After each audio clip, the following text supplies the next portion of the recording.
பிரம்மனும் சிவனும் பசுவுடன் கன்றாய்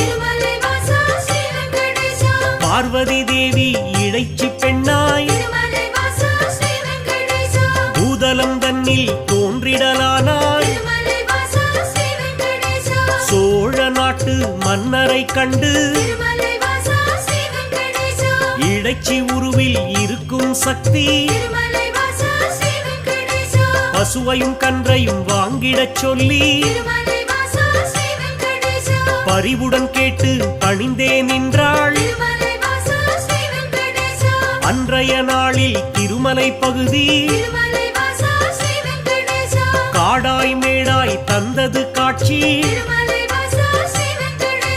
மண்ணுடன் மரங்கள் நின்றது சாட்சி.